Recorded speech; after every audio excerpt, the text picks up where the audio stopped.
ਸਤਿ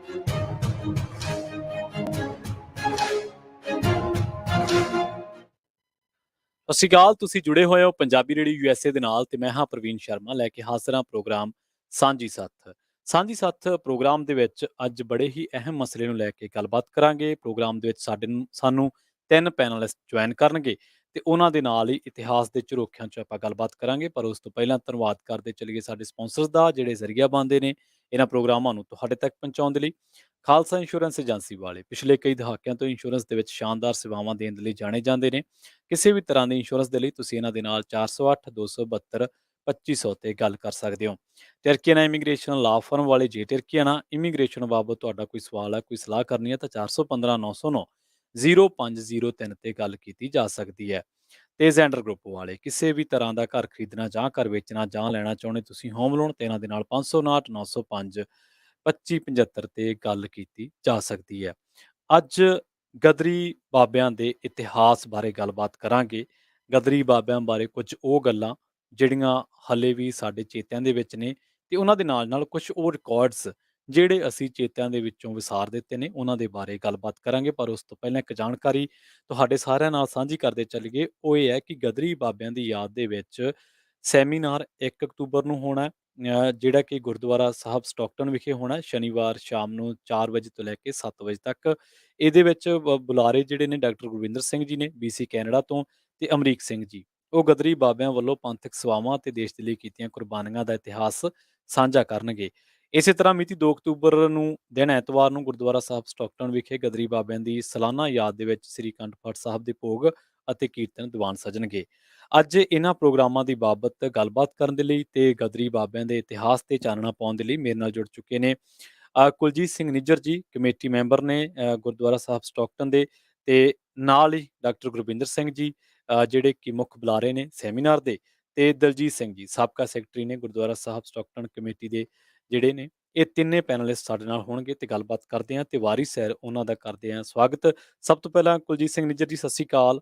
ਸਵਾਗਤ ਹੈ ਤੁਹਾਡਾ ਪ੍ਰੋਗਰਾਮ ਦੇ ਵਿੱਚ ਜੀ। ਉਸ ਤੋਂ ਬਾਅਦ ਡਾਕਟਰ ਗੁਰਵਿੰਦਰ ਸਿੰਘ ਜੀ, ਸਤਿ ਸ਼੍ਰੀ ਅਕਾਲ, ਸਵਾਗਤ ਹੈ ਜੀ ਪ੍ਰੋਗਰਾਮ ਦੇ ਵਿੱਚ ਤੁਹਾਡਾ ਵੀ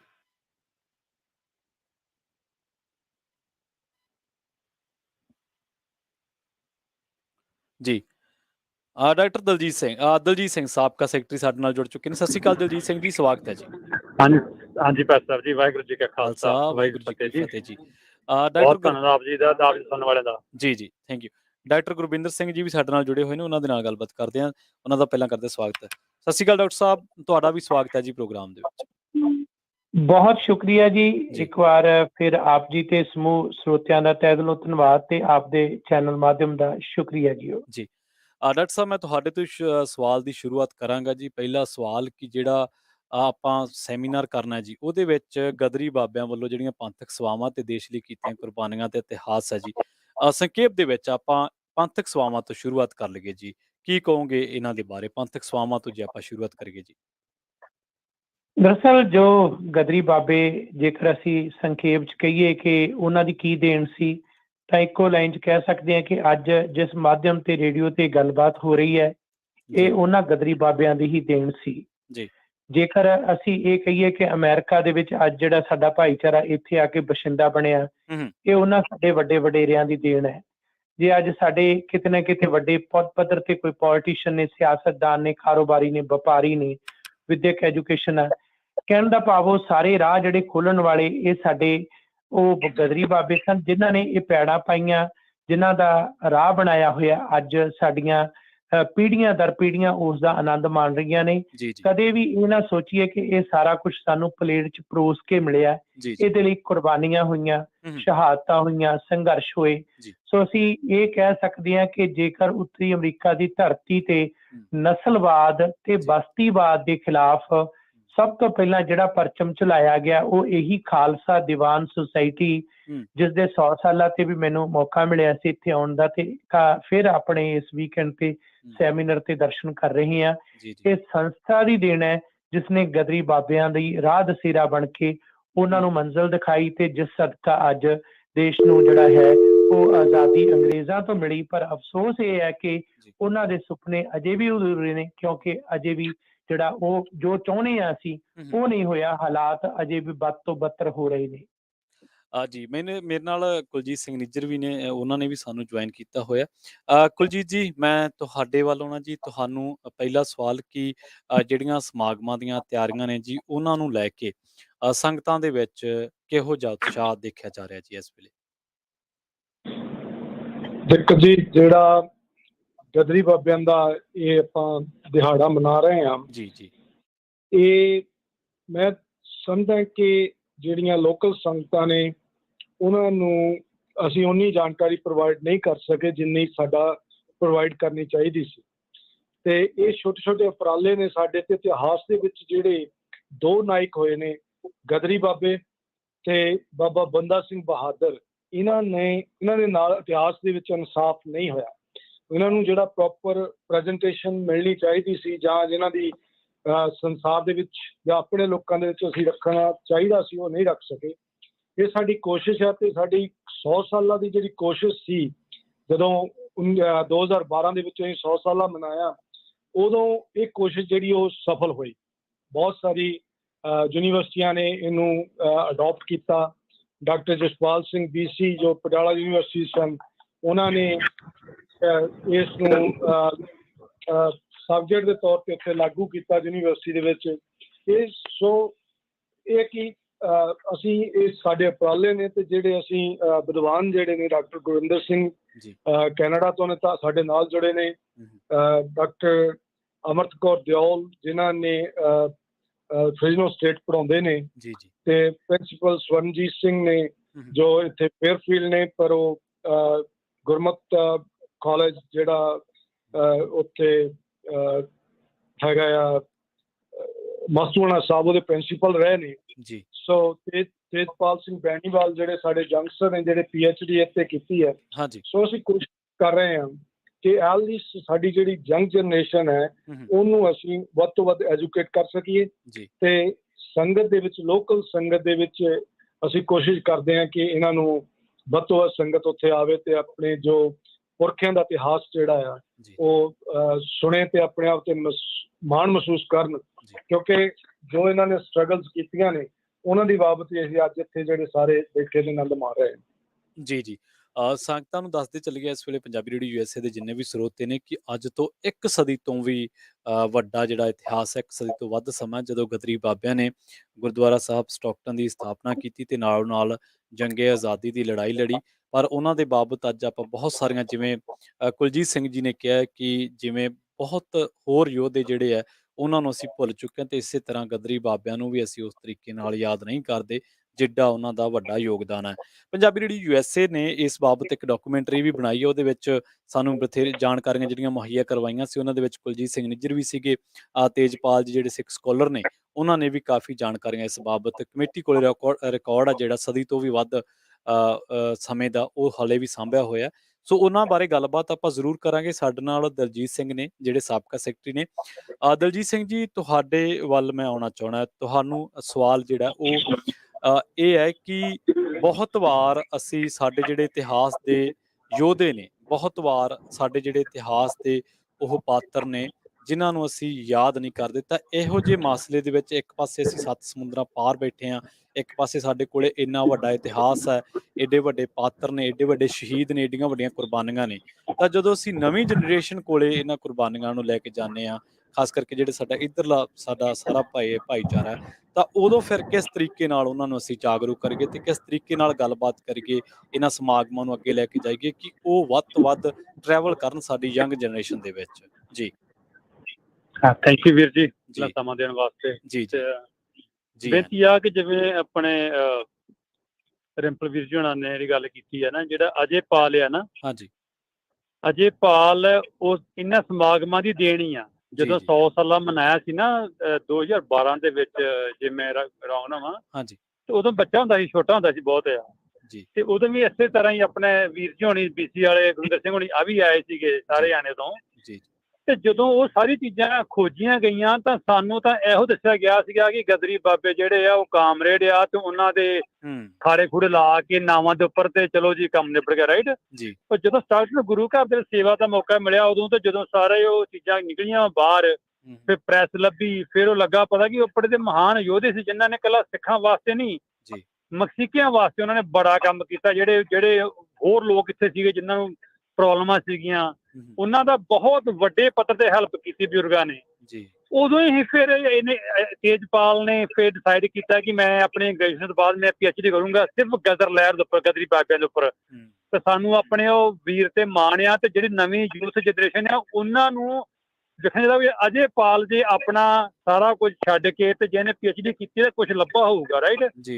ਇਸੇ ਤਰ੍ਹਾਂ ਜਦੋਂ ਹੁਣ ਆਪਾਂ 1 ਤਰੀਕ ਨੂੰ ਸ਼ਨੀਵਾਰ ਨੂੰ ਰੱਖਣਾ ਵਾ ਪ੍ਰੋਗਰਾਮ, ਤੇ ਰਿਕਵੈਸਟ ਇਹ ਸਾਰਿਆਂ ਨੂੰ, ਵੀਰਾਂ ਨੂੰ, ਬੱਚਿਆਂ ਨੂੰ ਵੀ ਪਲੀਜ਼ ਤੁਸੀਂ ਆਓ, ਤੁਹਾਨੂੰ ਪਤਾ ਲੱਗੇ ਕਿ ਤੁਹਾਡੇ ਬਜ਼ੁਰਗਾਂ ਨੇ ਕਿੰਨੀ ਸਟਰਗਲ ਕੀਤੀ ਆ। ਤੁਹਾਨੂੰ ਇੱਥੇ ਸਿਰਾਂ ਤੇ ਦਮਾਲੇ ਸਜਾ ਕੇ ਜਿਹੜਾ ਤੁਸੀਂ ਅੱਜ ਆਪਣੇ ਬਿਜ਼ਨਸ ਕਰਦੇ ਆ, ਉਹਨਾਂ ਦੇ ਪਿੱਛੇ ਕਿੰਨੀ ਵੱਡੀ ਘਲਣਾ ਉਹਨਾਂ ਸਾਡੇ ਬਜ਼ੁਰਗਾਂ ਦੀ ਆ।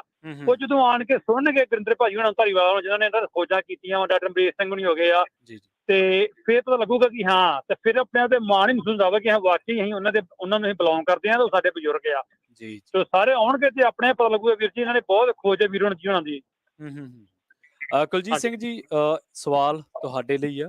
ਜਦੋਂ ਆਪਾਂ ਚਰਚਾ ਕਰਦੇ ਹਾਂ, ਜਦੋਂ ਆਪਾਂ ਡਾਕੂਮੈਂਟਰੀ ਦੇ ਵਿੱਚ ਵੀ ਚਰਚਾ ਕੀਤੀ ਸੀਗੀ ਕਿ ਯੋਧੇ ਸਿੱਖ ਇਤਿਹਾਸ ਦੇ ਨੇ ਤੇ ਸਾਨੂੰ ਉਹਨਾਂ ਤੇ ਬੜਾ ਮਾਣ ਹੈ, ਪਰ ਜਿਵੇਂ ਭਾਜੀ ਹੁਣਾਂ ਨੇ ਕੁਛ ਖੱਬੇ ਪੱਖੀਆਂ ਧਿਰਾਂ ਦਾ ਜ਼ਿਕਰ ਕੀਤਾ, ਤਾਂ ਕਿਵੇਂ ਕੀ ਕੀਤਾ ਜਾਵੇ ਕਿ ਲੋਕਾਂ ਸਾਹਮਣੇ, ਲੁਕਾਈ ਸਾਹਮਣੇ ਇਹ ਸੱਚ ਆਵੇ ਵੀ ਉਹ ਕੀ ਤਾਲੁਕਾਤ ਸੀ, ਕੀ ਉਹਨਾਂ ਦਾ ਇਤਿਹਾਸ ਸੀ, ਤੇ ਕਿਵੇਂ ਉਹ ਸਿੱਖ ਧਰਮ ਦੇ ਯੋਧੇ ਨੇ ਜਿਹੜੇ ਜਿਨ੍ਹਾਂ ਤੇ ਗਲਬੇ ਤਰ੍ਹਾਂ ਤਰ੍ਹਾਂ ਦੇ ਪਾਏ ਜਾ ਰਹੇ ਨੇ। ਇੱਥੇ ਇਹ ਦੱਸਣਾ ਬਹੁਤ ਜ਼ਰੂਰੀ ਹੈ ਕਿ ਜਿਹੜਾ ਗਦਰ ਲਹਿਰ ਦਾ ਇਤਿਹਾਸ ਹੈ ਉਹ ਖੁਦ ਨਹੀਂ ਲਿਖਿਆ, ਨਾ ਖੋਜਿਆ ਹੈ। ਉਹ ਸਰਕਾਰੀ ਉਹ ਸ਼ਿਕਾਰ ਦੀ ਸਟੋਰੀ ਨਹੀਂ, ਸ਼ਿਕਾਰੀ ਦੀ ਸਟੋਰੀ ਜਿਹੜੀ ਆ ਇਤਿਹਾਸ ਵਿੱਚ ਲਿਖੀ ਗਈ ਆ ਹੁਣ ਤੱਕ ਦੀ। ਤੇ ਉਸ ਤੋਂ ਬਾਅਦ ਜਿਹੜਾ ਹੁਣ ਕੰਮ ਹੋਇਆ ਉਹ 'ਚ ਸਰਦਾਰ ਅਜਮੇਰ ਸਿੰਘ, ਵੀਰ ਰਾਹੀ, ਤੇ ਇਹਨਾਂ ਨੇ ਬਹੁਤ ਜ਼ਿਆਦਾ ਖੋਜ ਕੀਤੀ, ਕੰਮ ਕੀਤਾ, ਤੇ ਜਿਹੜੇ ਤੱਥ ਸਾਹਮਣੇ ਆਏ ਨੇ। ਸਭ ਤੋਂ ਪਹਿਲਾਂ ਤੇ ਗੁਰਦੁਆਰਾ ਸਾਹਿਬ ਦੀ ਐਸਟੈਬਲਿਸ਼ਮੈਂਟ ਜਦੋਂ ਹੁੰਦੀ ਆ 1912 ਦੇ ਵਿੱਚ, ਤੇ 1911 ਦੇ ਵਿੱਚ ਉਹਨਾਂ ਨੇ ਇਹ ਜਿਹੜਾ ਫੈਸਲਾ ਕੀਤਾ ਗੁਰਦੁਆਰਾ ਸਾਹਿਬ ਬਣਾਉਣ ਦਾ, ਤੇ ਮਹਾਰਾਜ ਦਾ ਪ੍ਰਕਾਸ਼ ਕਰਕੇ, ਤੇ ਸਰਦਾਰ ਜਵਾਲਾ ਸਿੰਘ ਹੋਰਾਂ ਨੂੰ ਉਹਨਾਂ ਨੇ ਪਹਿਲੇ ਗ੍ਰੰਥੀ ਥਾਪਿਆ ਗੁਰਦੁਆਰਾ ਸਾਹਿਬ ਦੇ। ਉਦੋਂ ਉਹਨਾਂ ਨੇ ਸੇਵਾ ਕਰਨੀ ਸ਼ੁਰੂ ਕੀਤੀ, ਨਾਲ ਬਾਬਾ ਵਿਸਾਖਾ ਸਿੰਘ। ਸੋ ਇਹ ਹੈ ਕਿ ਜਦੋਂ ਉਹਨਾਂ ਨੇ ਫਿਰ ਸਾਰਾ ਕੁਝ ਕੱਢ ਛਡਾ ਕੇ, ਫਿਰ ਜਦੋਂ ਇਹਨਾਂ ਨੇ ਸਕਾਲਰਸ਼ਿਪ ਸ਼ੁਰੂ ਕੀਤੀ UC ਬਰਕਲੇ ਦੇ ਵਿੱਚ, ਉਦੋਂ ਸਾਰੇ ਜਿਹੜੇ ਨੌਜਵਾਨ ਕੋਈ ਇੰਡੀਆ ਤੋਂ ਆ ਰਹੇ ਸਨ ਬਿਨਾਂ ਭੇਦਭਾਵ ਦੇ, ਕੋਈ ਸਿੱਖ ਹੋਣ, ਕੋਈ ਹਿੰਦੂ ਹੋਣ, ਜਾਂ ਕੋਈ ਵੀ ਹੋਵੇ, ਉਹਨਾਂ ਨੂੰ ਸਕਾਲਰਸ਼ਿਪ ਦਾ ਉਹਨਾਂ ਪ੍ਰੋਗਰਾਮ ਜਿਹੜਾ ਸ਼ੁਰੂ ਕੀਤਾ। ਤੇ ਫਿਰ ਉੱਥੇ ਉਹਨਾਂ ਨੇ ਜਿਹੜਾ ਘਰ ਪਰਚੇਜ਼ ਕੀਤਾ ਅਲਟਾਵੇ ਦੇ ਉੱਤੇ, ਬਰਕਲੀ ਅਜੇ ਵੀ ਉੱਥੇ ਹੈਗਾ ਆ। ਇਹ ਸਾਰੀਆਂ ਚੀਜ਼ਾਂ ਮਿਲਾ ਕੇ ਸਾਨੂੰ ਇੱਥੋਂ ਲੱਗਦਾ ਹੈ ਕਿ ਸਰਦਾਰ ਤੇਜਾ ਸਿੰਘ ਜਿਹੜੇ ਪਹਿਲੇ ਪ੍ਰਧਾਨ ਸਨ ਗੁਰਦੁਆਰਾ ਸਾਹਿਬ ਦੇ, ਜਿਨ੍ਹਾਂ ਨੇ ਬਾਇਲਾਜ਼ ਲਿਖੇ ਨੇ, ਅਜੇ ਵੀ ਸਾਡੇ ਕੋਲ ਬਾਇਲਾਜ਼ ਮੌਜੂਦ ਨੇ, ਹੱਥ ਲਿਖ ਉਹਨਾਂ ਦੇ। ਤੇ ਫਿਰ ਜਦੋਂ ਇੱਥੋਂ ਸਾਰੇ ਗਦਰੀ ਬਾਬੇ 1914 ਵਿੱਚ ਵਾਪਸ ਜਾਂਦੇ ਨੇ ਇੰਡੀਆ ਦੇ ਵਿੱਚ, ਤੇ ਉਹਨਾਂ ਤੋਂ ਬਾਅਦ ਉੱਥੇ ਜਿਹੜਾ ਪ੍ਰਭਾਵ ਸੀ ਉਹ ਬੱਬਰ ਕਾਲੀ ਲਹਿਰ ਤੇ ਹੋਰ ਦੇ ਵਿੱਚ ਕਨਵਰਟ ਹੋ ਗਈ ਇਹੋ ਗਦਰ ਲਹਿਰ। ਸੋ ਇੱਥੇ ਇਹ ਗੱਲ ਦੱਸਣੀ ਬੜੀ ਜ਼ਰੂਰੀ ਹੈ ਕਿ ਬਾਬਾ ਵਿਸਾਖਾ ਸਿੰਘ ਜਿਹੜੇ ਸਨ ਦਦਹਰ, ਜਿਹਨਾਂ ਨੂੰ ਕਾਲੇ ਪਾਣੀ ਦੀ ਸਜ਼ਾ ਹੋਈ, ਤੇ ਉਸ ਤੋਂ ਬਾਅਦ ਉਹਨਾਂ ਨੂੰ ਅਕਾਲ ਤਖ਼ਤ ਸਾਹਿਬ ਦੇ ਜਥੇਦਾਰ ਵੀ ਬਣਾਇਆ ਗਿਆ। ਸੋ ਗੁਰਦੁਆਰੇ ਦੀ ਸਟੈਬਲਿਸ਼ਮੈਂਟ, ਇੱਕ ਸਿਰਮੌਰ ਸਿੱਖਾਂ ਦੀ ਸੰਸਦਾ ਦੇ ਜਥੇਦਾਰ ਹੋਣਾ, ਤੇ ਜਿਹੜੇ ਜਦੋਂ ਸ਼੍ਰੋਮਣੀ ਕਮੇਟੀ ਹੋਣ ਚਾਹੁੰਦੀ ਹੈ ਉਦੋਂ ਸਾਕਟਨ ਗੁਰਦੁਆਰਾ ਸਾਹਿਬ ਦੀ ਰਿਪਰੈਜ਼ੈਂਟੇਸ਼ਨ ਉੱਥੇ ਹੋਣੀ, ਇਹ ਇਸ ਗੱਲ ਦੀ ਬੜੀ ਸਪਸ਼ਟਤਾ ਨਾਲ ਗੱਲ ਕਰਦੀ ਹੈ ਕਿ ਗਦਰੀ ਬਾਬੇ ਜਿਹੜੇ ਬਹੁਤ ਵਧੀਆ ਸਿੱਖ ਸਨ। ਸਿੱਖ ਹੋਣਾ ਇੱਕ ਮਾਣ ਵਾਲੀ ਗੱਲ ਹੈ ਕਿ ਕਿਸੇ ਦੂਜੇ ਧਰਮ ਨਾਲ ਉਹਨਾਂ ਨੇ ਕੋਈ ਡਿਸਕ੍ਰਿਮੀਨੇਸ਼ਨ ਨਹੀਂ ਕੀਤਾ। ਉਹਦੇ ਵਿੱਚ ਚਾਹੇ ਲਾਲਾ ਹਰਦਿਆਲ ਸੀ, ਚਾਹੇ ਸਨਿਆਲ ਸੀ, ਇੱਥੇ ਆਏ, ਭਾਵੇਂ ਕਿ ਬਾਬਿਆਂ ਨੂੰ ਇਹ ਪਤਾ ਸੀ ਕਿ Lala Hardayal was double agent for German government and the Indian government. ਉਹਨਾਂ ਨੇ ਫਿਰ ਵੀ ਇਸ ਤੋਂ ਜਾਣ ਦੇ ਲਈ ਉਹਨਾਂ ਨੂੰ ਇੱਥੋਂ ਟਿਕਟ ਦਾ ਇੰਤਜ਼ਾਮ ਕਰਕੇ ਦਿੱਤਾ, ਉੱਥੇ ਸਹੀ ਸਲਾਮਤ ਪਹੁੰਚਾਇਆ। ਸੋ ਇਹ ਇਤਿਹਾਸ ਦੇ ਵਿੱਚ ਜਦੋਂ ਆਪਾਂ ਖੋਜਦੇ ਹਾਂ ਤੇ ਬਹੁਤ ਸਾਰਾ ਜਿਹੜਾ ਆ ਉਹ ਮੌਜੂਦ ਮਿਲਦਾ ਆ, ਤੱਥ ਮਿਲਦੇ ਨੇ ਉਹ ਕਿ ਇੱਥੇ ਜਿਹੜੇ ਸਿੱਖ ਸਨ ਉਹ ਕਿੰਨੇ ਕੁ ਸਿੱਖੀ ਨਾਲ ਪਿਆਰ ਕਰਦੇ ਸਨ। ਸੋ ਉਹਨਾਂ ਦੀ ਦੇਣ ਜਿਹੜੀ ਆ ਅੱਜ ਅਸੀਂ ਵੀ ਇੱਥੇ ਮਾਣ ਮਹਿਸੂਸ ਕਰ ਰਹੇ ਹਾਂ ਕਿ ਅਸੀਂ ਉਸ ਸਿਰਮੌਰ ਸੰਸਥਾ ਦੇ ਨਾਲ ਜੁੜੇ ਹਾਂ ਤੇ ਅਸੀਂ ਇਹ ਜਿਹੜੇ ਉਹਨਾਂ ਦੇ ਸਾਡੇ ਕੋਲ ਹੱਥ ਲਿਖਤ ਚੀਜ਼ਾਂ ਪਈਆਂ ਨੇ, ਪੱਤਰ ਪਏ ਨੇ, ਸਾਡੇ ਕੋਲ ਗਦਰ ਲਹਿਰ ਦਾ ਪ੍ਰਿੰਟਿੰਗ ਪ੍ਰੈਸ ਪਿਆ ਆ, ਸਾਡੇ ਕੋਲ ਗਦਰ ਲਹਿਰ ਦਾ ਪਹਿਲਾ ਨਿਊਜ਼ਪੇਪਰ ਪਿਆ ਆ।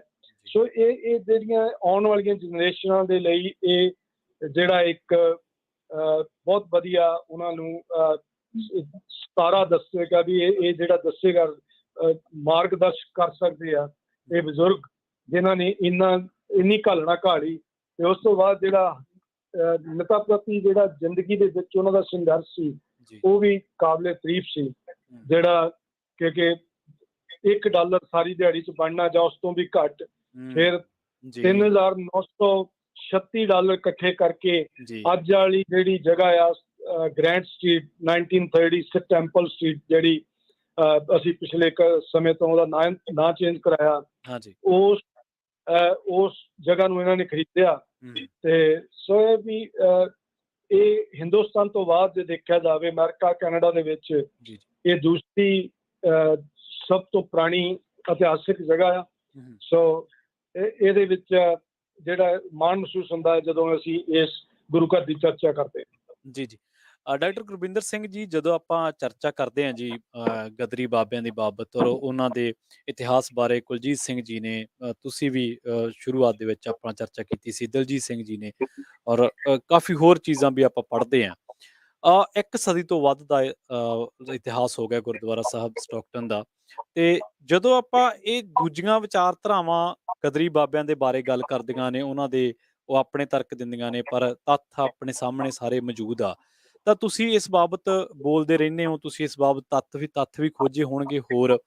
ਤਾਂ ਹੋਰ ਜਦੋਂ ਦੂਜੀਆਂ ਵਿਚਾਰਧਾਰਾਵਾਂ ਗਲਬਾ ਪਾਉਂਦੀਆਂ, ਖਾਸ ਕਰਕੇ ਖੱਬੇ ਪੱਖੀ ਧਿਰਾਂ ਆਪਣਾ ਦਾਅਵਾ ਠੋਕਦੀਆਂ, ਤਾਂ ਤੁਹਾਨੂੰ ਕੀ ਲੱਗਦਾ ਕਿ ਉੱਥੇ ਜਿਹੜੀਆਂ ਹੁਣ ਵਾਲੀਆਂ ਸਾਡੀਆਂ ਜਨਰੇਸ਼ਨਸ ਨੇ, ਮੰਨ ਲਓ ਜਿਹੜੀ ਸਾਡੇ ਵਾਲੀ ਆਹ ਜਨਰੇਸ਼ਨ ਚੱਲ ਰਹੀ ਹੈ, ਤਾਂ ਇਹਨਾਂ ਨੂੰ ਹੋਰ ਕੀ ਕੁਝ ਜਾਣਨ ਦੀ ਲੋੜ ਆ ਇਸ ਬਾਬਤ ਜਦੋਂ ਅਸੀਂ ਗੱਲਬਾਤ ਕਰਦੇ ਹਾਂ ਮੰਚਾਂ ਦੇ ਉੱਤੇ ਜਾਂ ਆਮ ਗੁਰਦੁਆਰਾ ਸਾਹਿਬਾਨ ਦੇ ਵਿੱਚ ਸਮਾਗਮਾਂ ਦੇ ਵਿੱਚ?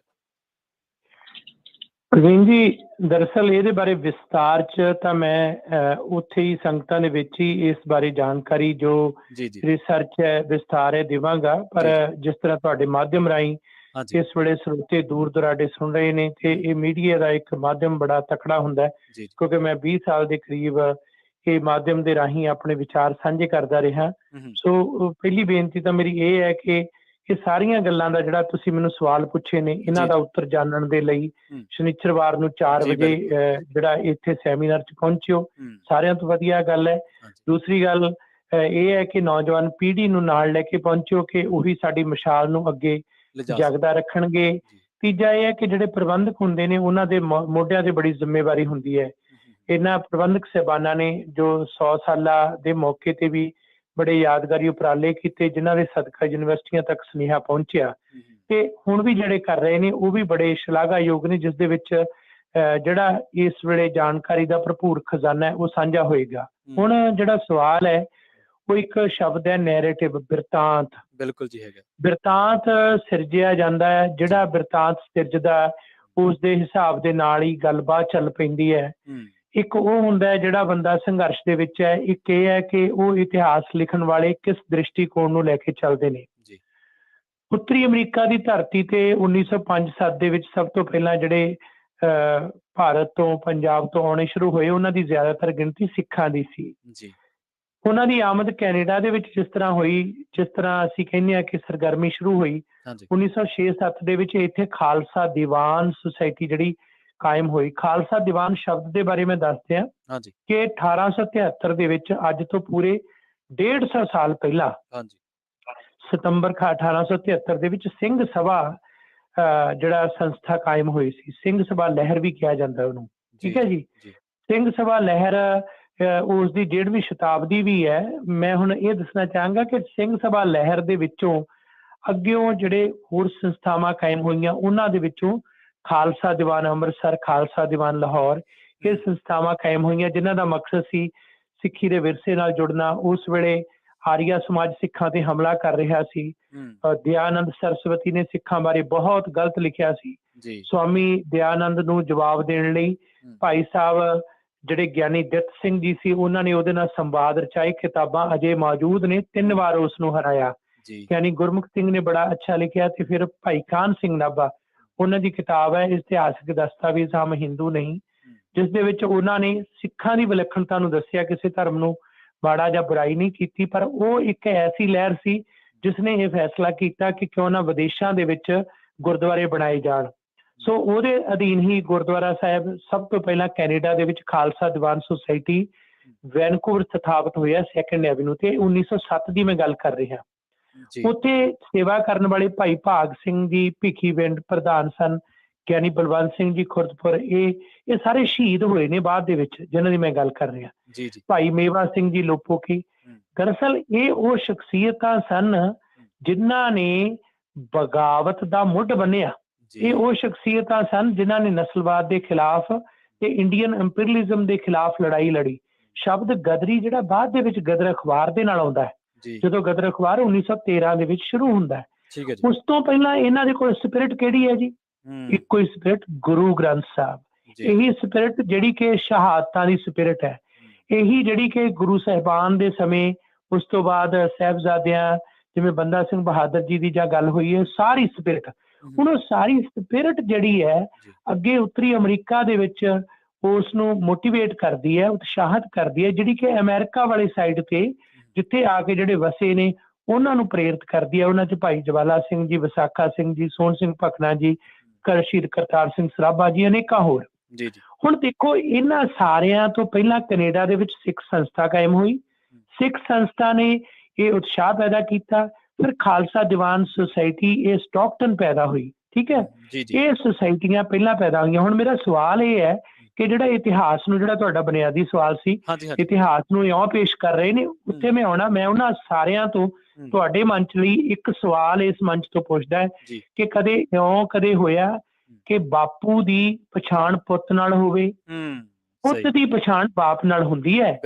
ਉਹ ਗੁਰਦੁਆਰੇ ਪਹਿਲਾਂ ਸਥਾਪਿਤ ਹੋ ਗਏ, ਉਹਨਾਂ ਗੁਰਦੁਆਰਿਆਂ 'ਚ ਸਿੱਖੀ ਸਪਿਰਿਟ ਨੇ ਬਗਾਵਤ ਦੀ ਸੁਰ ਪੈਦਾ ਕੀਤੀ, ਰਾਜੇਸ਼ੀ ਮੁਕੱਦਮ ਕੁੱਤੇ ਇਹ ਅਹਿਸਾਸ ਕਰਾਇਆ, ਜੋ ਤੋਂ ਪ੍ਰੇਮ ਖੇਲਣ ਕਾ ਚਾਓ ਸਿਰ ਤਲ ਤਲੀ ਗਲੀ ਮੇਰੀ ਆਓ ਦੀ ਗੱਲ ਕੀਤੀ, ਜ਼ਾਲਮ ਦੇ ਖਿਲਾਫ ਲੜਨ ਦੀ ਗੱਲ ਕੀਤੀ, ਪਾਪ ਕੀ ਜੰਜ ਲੈ ਕਾਬਲ ਨੂੰ ਧਾਇਆ, ਜੋਰੀ ਮੰਗੇ ਦਾਨ ਵੇ ਲਾਲੋ ਬਾਬਰ ਨੂੰ ਜਾਬਰ ਕਿਹਾ। ਹੁਣ ਉਹਨਾਂ ਗੱਲਾਂ ਨੇ ਤਾਂ ਜਾ ਕੇ ਅੱਗੇ ਲਹਿਰ ਨੂੰ ਪੈਦਾ ਕੀਤਾ।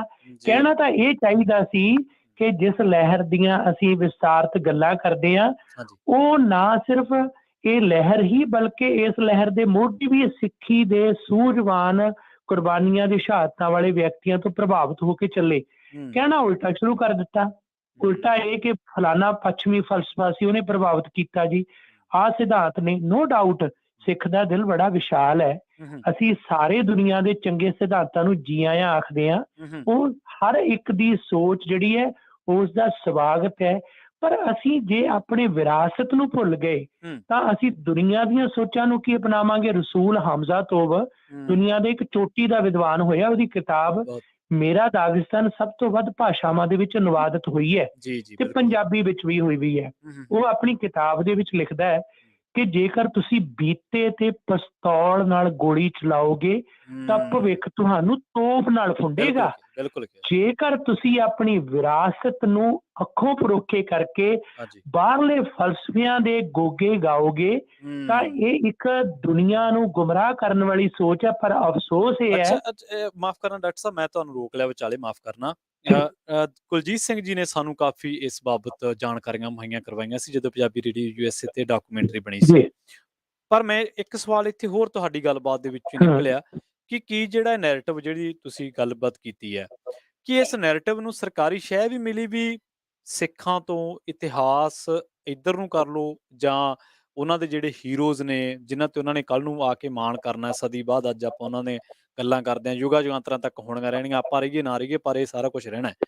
ਪਰ ਇਹ ਤੁਹਾਨੂੰ ਲੱਗਦਾ ਕਿ ਉਹ ਸਰਕਾਰੀ ਸ਼ਹਿ ਵੀ ਮਿਲੀ ਇਹਨਾਂ ਸਾਰੀਆਂ ਚੀਜ਼ਾਂ ਨੂੰ ਕਿ ਖੋਹ ਲਿਆ ਜਾਵੇ, ਜਿਵੇਂ ਨੈਰੇਟਿਵ ਦੀ ਤੁਸੀਂ ਗੱਲ ਕੀਤੀ ਹੈ? ਸਭ ਤੋਂ ਵੱਡੀ ਗੱਲ ਹੀ ਇਹ ਹੈ ਜੀ, ਜਿਹੜੀ ਸਿਰੇ ਦੀ ਗੱਲ ਹੈ ਨਾ, ਜਦੋਂ ਸਟੇਟ ਹੁੰਦੀ ਹੈ ਕਿਸੇ ਚੀਜ਼ ਦੇ ਪਿੱਛੇ, ਸਟੇਟ ਦੇ ਅਨੁਸਾਰ ਹੀ ਇਹ ਲੋਕ ਚੱਲਦੇ ਨੇ ਤੇ ਸਟੇਟ ਇਹ ਬਿਰਤਾਂਤ ਸਿਰਜਣ ਦੇ ਵਿੱਚ ਮੋਹਰੀ ਹੈ।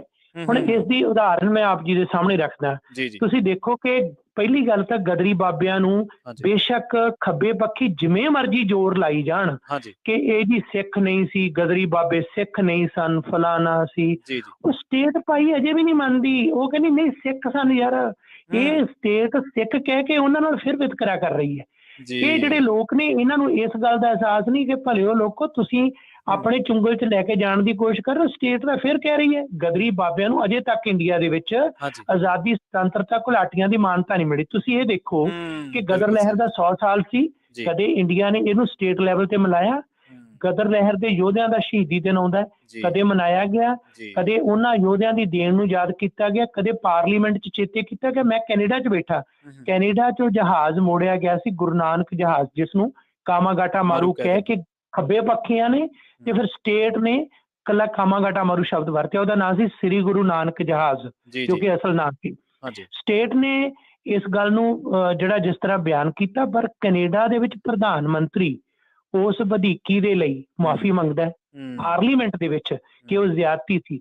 ਪਰ ਕੱਲ ਦਾ ਦਿਨ ਤੇ ਅੱਜ ਦਾ ਦਿਨ 28 ਸਤੰਬਰ ਤੇ 29 ਸਤੰਬਰ ਦਿਨ ਤੇ ਰਾਤ ਦਾ ਸਮਾਂ ਸੀ ਜਦੋਂ ਬਜਵਜ ਘਾਟ ਤੇ ਕਲਕੱਤੇ ਦੇ ਵਿੱਚ ਗੁਰੂ ਨਾਨਕ ਜਹਾਜ਼ ਦੇ ਮੁਸਾਫਰਾਂ ਤੇ ਗੋਲੀਆਂ ਚਲਾਈਆਂ ਗਈਆਂ, 19 ਸ਼ਹੀਦ ਹੋਏ। ਤੁਸੀਂ ਦੇਖ ਲਓ, ਮੈਂ ਇਸ ਗੱਲ ਤੇ ਸਟੇਟ ਦੀ ਜਿਹੜੀ ਅਸਲੀਅਤ ਨੂੰ ਨੰਗਾ ਕਰ ਰਿਹਾ ਕਿ ਇੱਕ ਵੀ ਭਾਰਤ ਦੀ ਅਸੈਂਬਲੀ, ਪੰਜਾਬ ਦੀ ਆਪਣੀ ਅਸੈਂਬਲੀ, ਦੇਖੋ ਇੱਕ ਲਫ਼ਜ਼ ਨਹੀਂ ਕਿਸੇ ਨੇ ਬੋਲਿਆ ਕਿ ਅੱਜ ਗੁਰੂ ਨਾਨਕ ਜਹਾਜ਼ ਦੇ ਮੁਸਾਫਰਾਂ ਦੀਆਂ ਸ਼ਹੀਦੀਆਂ ਹੋਈਆਂ ਸਨ, ਅਸੀਂ ਸ਼ਰਧਾਂਜਲੀ ਭੇਟ ਕਰਦੇ ਹਾਂ।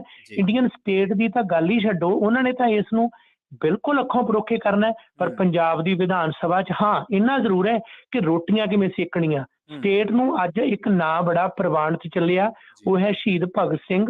ਉਹਦੇ ਨਾਲ ਵੀ ਇਨਸਾਫ ਨਹੀਂ, ਉਹਦਾ ਵੀ ਨਾਂ ਵਰਤ ਕੇ ਅੱਗੇ ਆਪਣੀਆਂ ਰੋਟੀਆਂ ਸੇਕਣੀਆਂ। ਜਿਉਂ ਜਨਮ ਦਿਨ ਤੇ ਇੱਕ ਤੋਂ ਬਾਅਦ ਇੱਕ ਤੇ ਸੈਂਕੜੇ ਹਜ਼ਾਰਾਂ ਪੋਸਟਾਂ, ਮੁੱਖ ਮੰਤਰੀ ਤੋਂ ਲੈ ਕੇ ਸਾਰੇ। ਪਰ ਭਗਤ ਸਿੰਘ ਦੀ ਪ੍ਰੇਰਨਾ ਸਰੋਤ ਇਹ ਗਦਰੀ ਬਾਬੇ ਤੇ ਕਾਮਾਗਾਟਾ ਮਾਰੂ ਦੇ ਮੁਸਾਫਰ ਸਨ, ਜਿਹੜੇ ਕਿ ਖੁਦ ਭਗਤ ਸਿੰਘ ਲਿਖਦੇ ਆ ਕਿ ਬਾਪ ਨੂੰ ਤੁਸੀਂ ਭੁਲਾਤਾ ਕਿ ਪੁੱਤ ਦੇ ਸੋਹਲੇ ਗਾਉਣੇ ਹੋ। ਤਰੀਕਾ ਇਹੀ ਹੈ ਕਿ ਕਿਸ ਤਰੀਕੇ ਨਾਲ ਸਟੇਟ ਜਿਹੜੀ ਆ ਇਨਡਾਇਰੈਕਟਲੀ ਔਰ ਡਾਇਰੈਕਟਲੀ ਸਿੱਖ ਸਪਿਰਿਟ ਨੂੰ ਸੱਟ ਮਾਰਨ ਵਾਸਤੇ ਤਿਆਰ ਹੈ। ਪਰ ਦੁਖਦਾਈ ਗੱਲ ਇਹ ਹੈ ਕਿ ਜਿਹੜੇ ਅਗਾਂਹ ਵਧੂ ਆਪਣੇ ਆਪ ਨੂੰ ਕਹਿੰਦੇ ਨੇ, ਖੱਬੇ ਪੱਖੀ ਕਹਿੰਦੇ ਨੇ, ਉਹ ਸਟੇਟ ਦਾ ਹੱਥ ਠੋਕਾ ਬਣ ਕੇ, ਸਟੇਟ ਦੇ ਕੁਹਾੜੇ ਦਾ ਦਸਤਾ ਬਣ ਕੇ ਜਦੋਂ ਜਦੋਂ ਮੌਕਾ ਬਣਿਆ ਤੇ ਉਹ ਘੱਟ ਗਿਣਤੀਆਂ ਦੇ ਖਿਲਾਫ ਵਿਚਰੇ, ਸਟੇਟ ਦੇ ਹੱਕ 'ਚ ਵਿਚਰੇ। ਇਹੀ ਗੱਲ ਦਾ ਦੁਖਾਂਤ ਹੈ। ਜੀ ਇੱਕ ਜੇ ਮੈਂ ਗਲਤ ਹੋਵਾਂ ਤਾਂ ਮੈਨੂੰ ਦਰੁਸਤ ਕਰ ਦਿਓ, ਕੋਈ ਗੱਲ ਨਹੀਂ। ਬੰਦੇ ਨੂੰ ਕਈ ਵਾਰੀ ਇਤਿਹਾਸ ਪੜ੍ਹਨ ਦੇ ਵਿੱਚ ਦਿੱਕਤ ਆ ਜਾਂਦੀ ਹੈ, ਕਈ ਵਾਰੀ ਆਪਣੇ ਤੱਥ ਆਪਾਂ ਗਲਤ ਪੜ੍ਹ ਲੈਂਦੇ ਕਈ ਵਾਰੀ।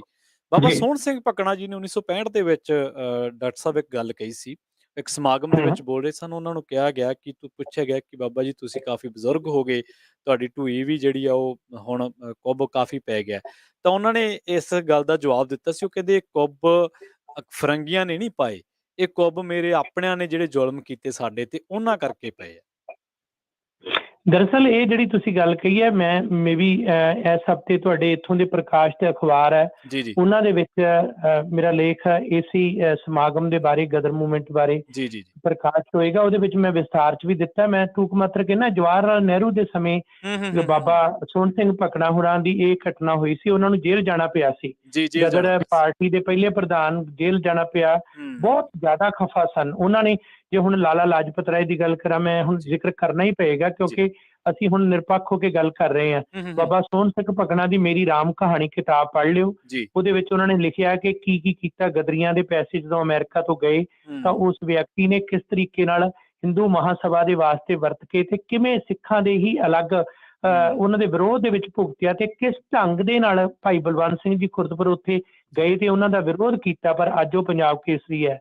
ਖੈਰ, ਜਦੋਂ ਬਾਬਾ ਸੋਹਣ ਸਿੰਘ ਭਕਨਾ ਲਿਖਦੇ ਨੇ ਇਹ ਸਾਰੀਆਂ ਗੱਲਾਂ, ਉਹ ਲਾਲਾ ਹਰਦਿਆਲ ਤੋਂ ਲੈ ਕੇ ਸਾਰਿਆਂ ਦੇ ਬਾਰੇ ਡਿਟੇਲ 'ਚ ਬਿਆਨ ਕਰਦੇ ਨੇ। ਸੋ ਅਸੀਂ ਬਿਲਕੁਲ ਇੱਕ ਨਿਰਪੱਖ ਹੋ ਕੇ ਗੱਲ ਕਰੀਏ ਇਮਾਨਦਾਰਾਂ ਢੰਗ ਨਾਲ। ਜੇ ਇਸ ਲਹਿਰ ਦੇ ਨਾਲ ਜਿਨ੍ਹਾਂ ਨੇ ਖਰਾਬੀਆਂ ਕੀਤੀਆਂ ਉਹ ਵੀ ਇੱਕ ਪਾਸੇ ਉਸ ਝਕਾਰ ਦੇ ਪਾਤਰ ਨੇ, ਜਿਨ੍ਹਾਂ ਨੇ ਇਸ ਨੂੰ ਦੇਣ ਦਿੱਤੀ ਉਹ ਸਤਿਕਾਰ ਦੇ ਪਾਤਰ ਨੇ। ਜਦੋਂ ਬਾਬਾ ਸੋਹਣ ਸਿੰਘ ਭਕਨਾ ਇਹ ਗੱਲ ਕਹਿੰਦੇ ਨੇ, ਉਹ ਗੱਲ ਕਹਿਣ ਦੇ ਵਿੱਚ ਇੱਕ ਬਹੁਤ ਵੱਡੀ ਗੱਲ ਉਹਨਾਂ ਨੇ ਕੀਤੀ ਹੈ। ਹੁਣ ਮੈਂ ਗੱਲ ਇਹ ਕਰ ਰਿਹਾ, ਗੱਲ ਗਦਰੀ ਬਾਬਿਆਂ ਦਾ ਮਕਸਦ ਕੀ ਸੀ ਲੜਨ ਦਾ। ਜਿਹੜਾ ਜਿਹੜਾ ਸਵਾਲ ਦਾ ਵਿਸਤਾਰ ਚ ਉੱਤਰ ਤਾਂ ਸੈਮੀਨਾਰ ਚ ਹੋਏਗਾ। ਟੂਕ ਮਾਤਰੇ ਨਾ ਮਕਸਦ ਉਹਨਾਂ ਦਾ ਇਹ ਨਹੀਂ ਸੀ ਕਿ ਅੰਗਰੇਜ਼ਾਂ ਨੂੰ ਕੱਢਣਾ, ਮਕਸਦ ਉਹਨਾਂ ਦਾ ਇਹ ਨਹੀਂ ਸੀ ਕਿ ਉਹਨਾਂ ਨੂੰ ਕੱਢ ਕੇ ਇੱਕ ਰਿਪਲੇਸਮੈਂਟ ਕੋਈ ਇਹੋ ਜਿਹੀ ਆ ਜੇ ਜਿਹੜੀ ਕਿ ਇੱਕ ਨਵ ਬਸਤੀਵਾਦ ਦੀ ਹੋਵੇ। ਅੱਜ ਡੀਕਲੋਨਲਾਈਜ਼ ਦੀ ਗੱਲ ਚੱਲ ਰਹੀ ਹੈ ਨਾ, ਡੀਕਲੋਨਲਿਜ਼ਮ ਦੀ, ਏਦਾਂ ਜਿਹੜੀ ਬਸਤੀਵਾਦ ਦਾ ਧੁਰ ਅੰਤ ਕਰਨਾ ਉਹਨਾਂ ਦਾ ਮਕਸਦ ਸੀ ਕਿ ਦੁਨੀਆ ਭਰ ਦੇ ਵਿੱਚ ਜਿੱਥੇ ਵੀ ਸੱਤਾ ਤੇ ਕਾਬਜ਼ ਲੋਕ ਦੂਸਰਿਆਂ ਨੂੰ ਦਬਾਉਂਦੇ ਨੇ ਉਹਨਾਂ ਦਾ ਖਾਤਮਾ ਕਰਨਾ। ਪਰ ਬਦਲ ਕੀ ਹੋਣਾ? ਬਦਲ ਇਹ ਹੈ ਕਿ ਇੰਡੀਅਨ ਸਟੇਟ ਦਾ ਨਾਂ ਉਹਨਾਂ ਨੇ ਇੱਕ ਦੇਤਾ ਸੀ ਗਦਰੀ ਬਾਬਿਆਂ ਦੀ। ਜੇਕਰ ਤੁਸੀਂ ਉਹ ਸਾਰੀਆਂ ਧਾਰਨਾਵਾਂ ਪੜ੍ਹੋ, ਉਹਦੇ ਚ ਇੱਕ ਸ਼ਬਦ ਆਉਂਦਾ ਹੈ ਯੂਨਾਈਟਿਡ ਸਟੇਟਸ ਆਫ ਇੰਡੀਆ। ਇਹ ਸ਼ਬਦ ਸੀ ਉਹਨਾਂ ਦਾ। ਮਤਲਬ ਕੀ ਹੈ? ਸਾਰੀਆਂ ਸਟੇਟਸ ਆ ਨਾ ਜਿਹੜੀਆਂ, ਜਿਵੇਂ ਤੁਸੀਂ USA ਬੈਠੇ ਹੋ, ਇਹ ਸਟੇਟਸ ਆ, ਉਹਨਾਂ ਨੂੰ ਯੂਨਾਈਟ ਕਰਕੇ ਸਟੇਟਸ ਨੂੰ, ਸਟੇਟਾਂ ਦੀ ਖੁਦ ਮੁਖਤਿਆਰੀ ਹੋਵੇ ਤੇ ਉਹ ਇੰਡੀਆ ਜਿਹੜਾ ਉਹਨਾਂ ਸਟੇਟਾਂ ਦਾ ਸਮੂਹ ਹੋਵੇ। ਆਹ ਉਹਨਾਂ ਦੀ ਸੋਚ ਸੀ। ਹੋਇਆ ਕਿ ਜਦੋਂ ਨਹਿਰੂ, ਗਾਂਧੀ ਤੇ ਉਹਨਾਂ ਦੇ ਸਾਰਿਆਂ ਨੇ ਜੋ ਆਪਣਾ ਗਲਬਾ ਕੀਤਾ, ਜਿਹੜੇ ਕਿ ਮਿਲਵਰਤਨੀਏ ਸਨ, ਜਿਹੜੇ ਕਿ ਮਾਊਂਟਬੈਟਨ ਦੇ ਨਾਲ ਉਹ ਸਾਰਾ ਕੁਝ ਕਰ ਰਹੇ ਸਨ, ਜਿਨ੍ਹਾਂ ਨੇ ਪੰਜਾਬ ਦੇ ਟੁਕੜੇ ਹੋਣ ਦਿੱਤੇ, ਜਿਨ੍ਹਾਂ ਨੇ ਬਕਾਇਦਾ 10 ਲੱਖ ਬੰਦੇ ਦੇ ਕਤਲ ਨੂੰ ਐਨ ਸਵੀਕਾਰ ਕੀਤਾ, ਇਹ ਸਾਰਾ ਕੁਝ ਨੁਕਸਾਨ ਕਰਾਇਆ। ਐਂਡ ਤੇ ਜਾ ਕੇ ਪੂਰੀ ਵਿਦਾਇਗੀ ਦਿੱਤੀ ਉਹਨਾਂ ਨੂੰ। ਵਿਦਾਇਗੀ ਨਹੀਂ, ਜਦੋਂ ਭਾਰਤ ਦੀ ਵੰਡ ਹੋਈ ਉਸ ਤੋਂ ਬਾਅਦ ਇਹ ਕਿਹਾ ਗਿਆ ਕਿ ਤੁਸੀਂ ਵਾਇਸਰਾਏ ਨੂੰ ਛੱਡ ਜਾਓ ਇੱਥੇ ਕੁਝ ਸਮਾਂ, ਤੇ ਤੁਸੀਂ ਉਹਨੂੰ ਅਜੇ ਸੈੱਟ ਕਰਨ ਦਿਓ। ਸ਼ਰਮ ਨਾਲ ਡੁੱਬ ਮਰਨਾ ਚਾਹੀਦਾ।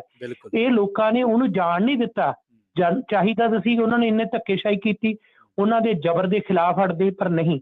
ਬਾਬਾ ਸੋਹਣ ਸਿੰਘ ਭਕਨਾ ਨੂੰ ਜਦੋਂ ਜੇਲ੍ਹ 'ਚ ਸੁੱਟਿਆ ਗਿਆ ਤੇ ਉਸ ਤੋਂ ਬਾਅਦ ਇਹ ਗੱਲ ਨਹਿਰੂ ਦੀ ਜਿਹੜੀ ਉਹਨਾਂ ਦੀ ਇੱਕ ਤਕਰੀਰ ਦੇ ਦੌਰਾਨ ਇਹ ਬਾਬਾ ਸੋਹਣ ਸਿੰਘ ਭਕਨਾ ਨੇ ਕਿਹਾ ਕਿ ਗੱਲ ਸੁਣੋ, ਮੈਂ ਜਿਸ ਆਜ਼ਾਦੀ ਦੇ ਲਈ ਲੜਿਆ ਉਹ ਅਸੀਂ ਉਸ ਆਜ਼ਾਦੀ ਲਈ ਤਨ ਮਨ ਧਨ ਲਾ ਕੇ ਲੜੇ ਆ, ਪਰ ਸਾਨੂੰ ਗੋਰੇ ਨਹੀਂ ਦਬਾ ਸਕੇ।